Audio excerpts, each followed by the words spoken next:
Kick the door. I got you, number. Police department, let me see your hands! Who's Isaac's girlfriend? She is. You're Isaac's girlfriend? Yes. A simple 911 call led police to a garage in Santa Fe, where they found a young woman brutally killed with a sword. At first, it looked like a sudden act of violence, but within hours, detectives uncovered a twisted love triangle, years of jealousy, and shocking messages that pointed to a murder that had been planned long before. This is the chilling story of Kiara, Isaac, and Grace, and the secret that turned deadly. Police body cam footage showed officers arriving at a home in Santa Fe, New Mexico, while someone inside told them to break the door.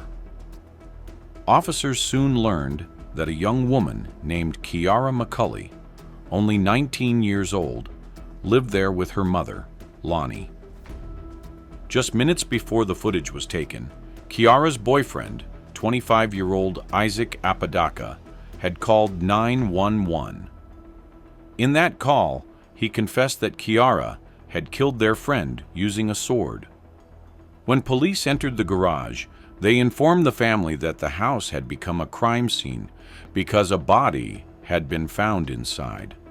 Lonnie seemed shocked to hear that a deceased person was lying in her garage. Officers confirmed that the victim was 23-year-old Grace Jennings, and that her body had been brutally cut and stabbed. They immediately detained Kiara and began searching for Isaac. No. This is a crime scene at this point. How's my house a crime scene? There's a deceased person in your garage. That's why it's a crime There's scene. a body in there? Yes. Stand up for me. Let's walk this way. What the f? Go and come in with me now. The story began on October 29th, 2022. Grace, 21 at the time, had argued with her fiancé and asked on Instagram if anyone had a place for her to stay. Isaac responded, offering her a spot in the garage where he lived with Kiara. Grace accepted the offer, unaware that this decision would place her in deadly danger. The next morning, Isaac's mother called 911, reporting that someone had been murdered in the garage. Police arrived quickly. Footage showed them forcing the door open, finding Grace's body, and discovering a blood-stained sword nearby. The officers soon located Kiara and her mother inside the home. Kiara was identified as Isaac's girlfriend and was placed under detention. Lonnie repeatedly asked how their home had become a crime scene, and officers told her. Meanwhile, officers found Isaac down the street. They detained him for safety reasons and questioned him about the events inside the garage. You don't have any knives, any weapons on you? No. No? Just put it down for now. Just put it down. You're not in trouble, bro. Gotta make sure you don't have any weapons, okay? Here, put your hands up right here. Right here.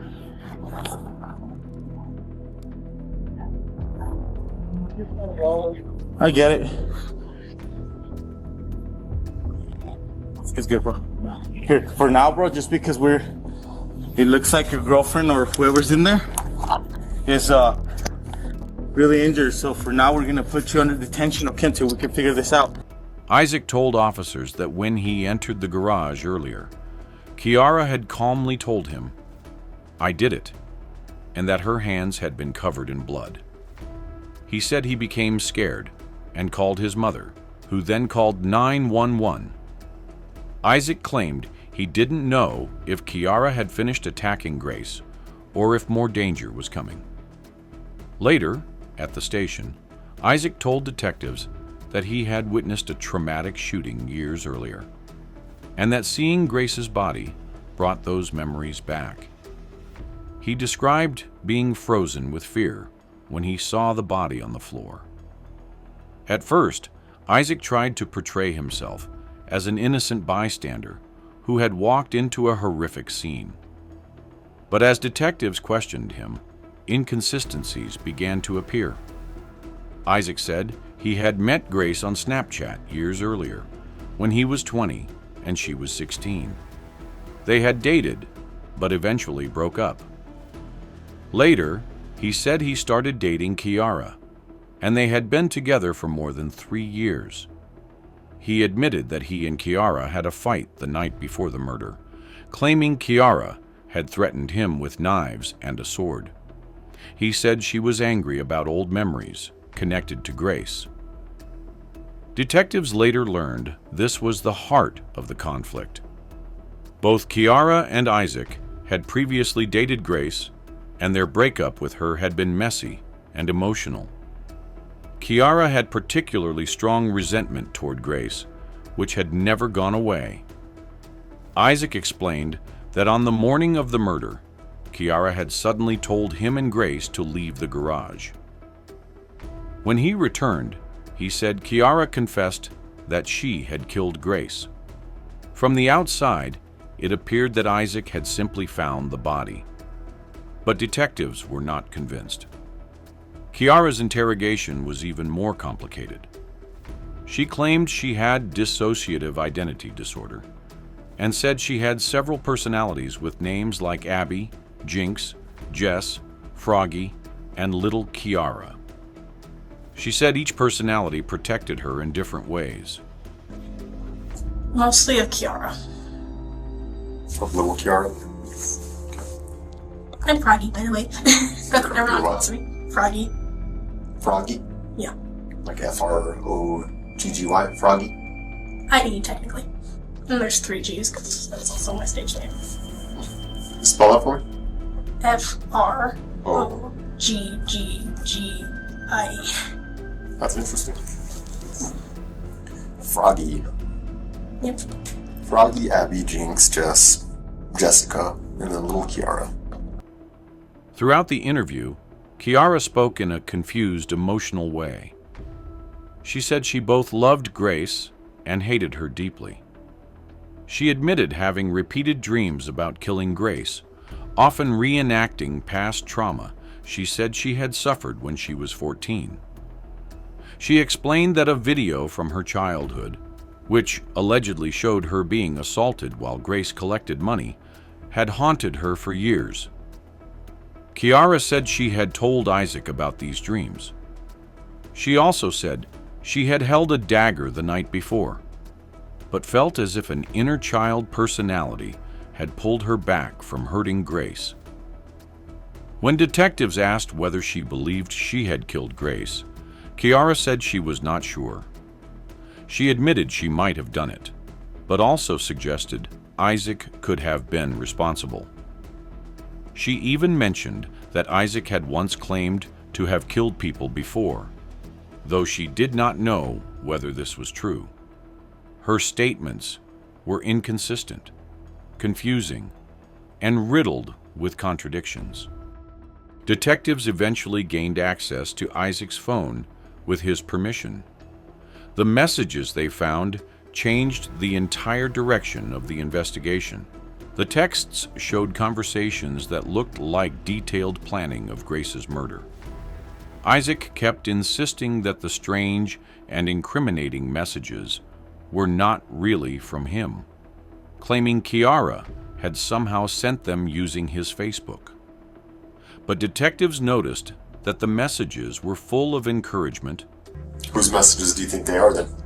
They're from Kiara to using my Facebook from me to Kiara, but I can't quite explain how it looks. Kiara to Kiara? Yes. Why would she do that?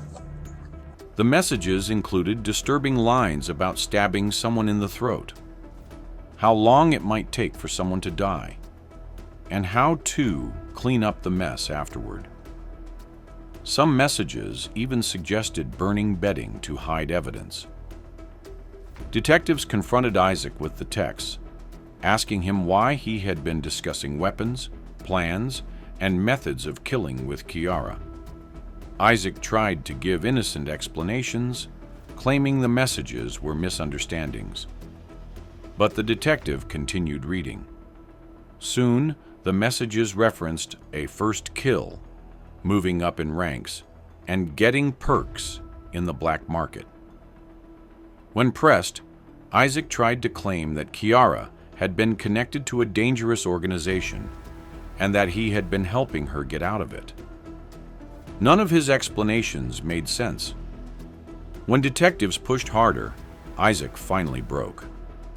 He admitted he had known a murder was going to happen the night before. He said Kiara had been planning to kill Grace since 2020 and that he had known about her intentions for years. He insisted he had not helped directly, but acknowledged that he had encouraged her through messages. Investigators concluded that the two had conspired together. Detectives pieced together the truth. Kiara had held a long-standing hatred for Grace. She had fantasized for years about killing her. She had planned the attack since 2020. Isaac had known this and had played a significant role in encouraging her. Messages showed both of them discussing the plan, the method, and even the cleanup. Detectives believed that Kiara used the sword to carry out the attack, and that Isaac was aware beforehand and supported her. Isaac continued to insist he had only replied to Kiara out of fear or frustration, but detectives didn't believe this. The case revealed a disturbing mix of past trauma, obsession, resentment, manipulation, and a toxic, violent relationship, ending in one of the most shocking crimes in Santa Fe County's history. That's all for the video. Make sure to like, share, and subscribe for more such case videos.